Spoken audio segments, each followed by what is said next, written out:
Have you ever been right in the middle of a fast-paced English conversation and suddenly, bam, your brain just completely freezes? You know the feeling, right? You start desperately searching your memory for some complex, advanced vocabulary word, you stumble over your phrasing, and instantly your confidence just tanks. Look, we have absolutely all been there, but I'm here to tell you to stop wasting your time memorizing thousands of advanced English words. It is a massive trap, and honestly, real native speakers simply don't do it.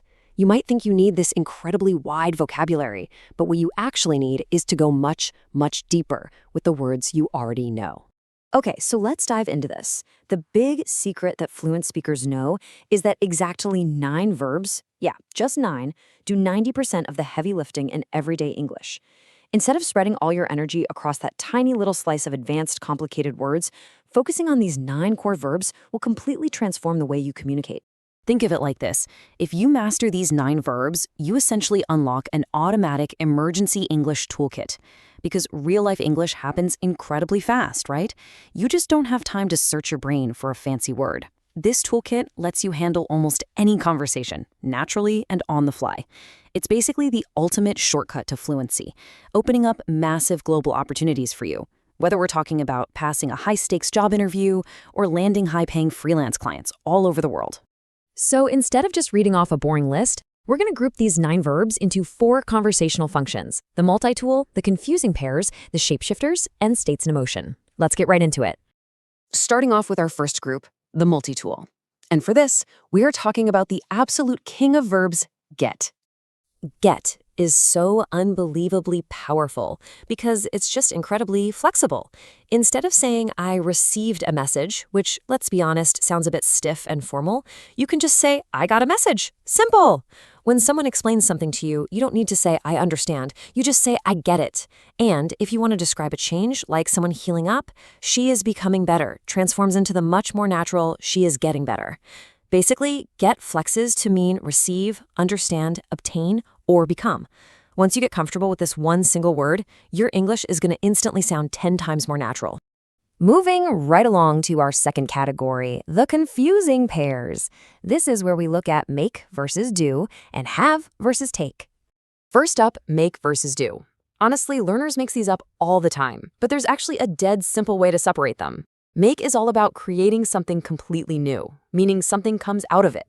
And we aren't just talking about physical things like making a sandwich. It includes invisible things too. You make a decision, you make a plan, you make someone laugh. Do, on the other hand, is strictly for completing actions or tasks. Think about it. You aren't creating your homework, you're just completing it. So you do homework, you do the dishes, you do your best. So the absolute crucial point here is that you don't do a mistake. That's a super common error. You make a mistake because, well, you created it.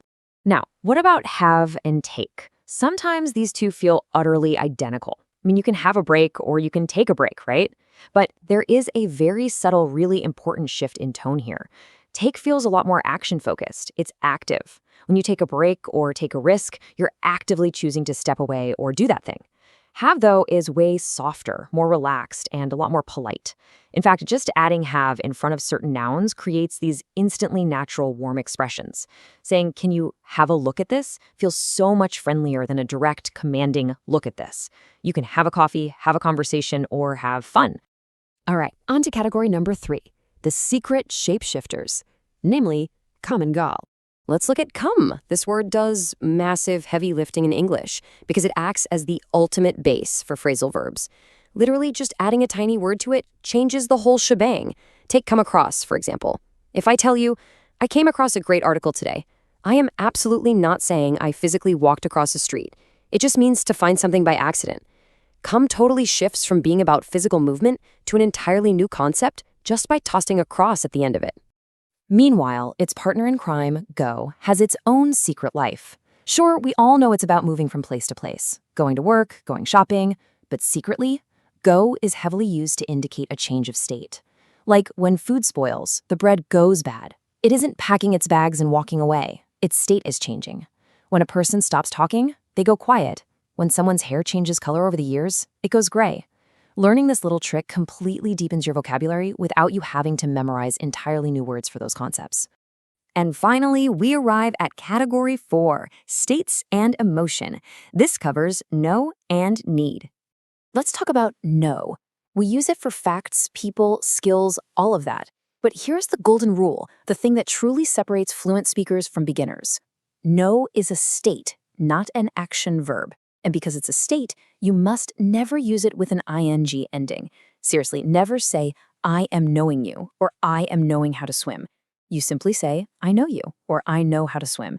Once you lock this rule in, you'll start catching your own mistakes completely automatically.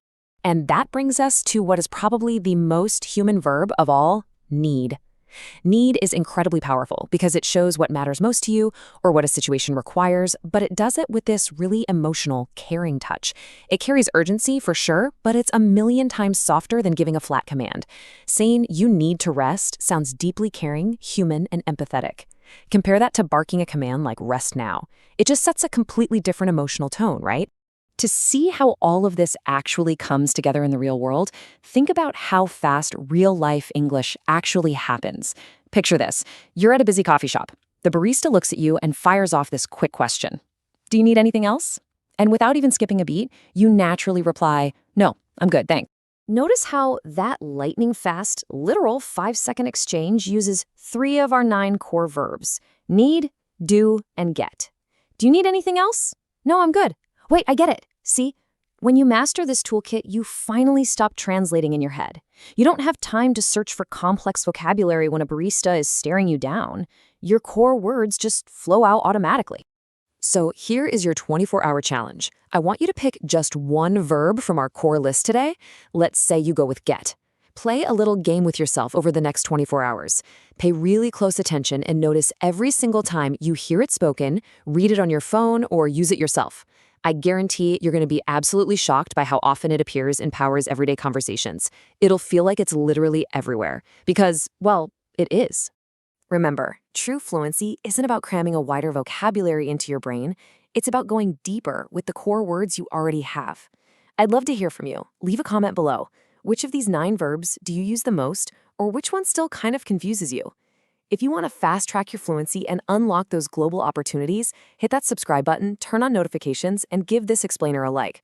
Start simple, go deep, and let's master this toolkit together.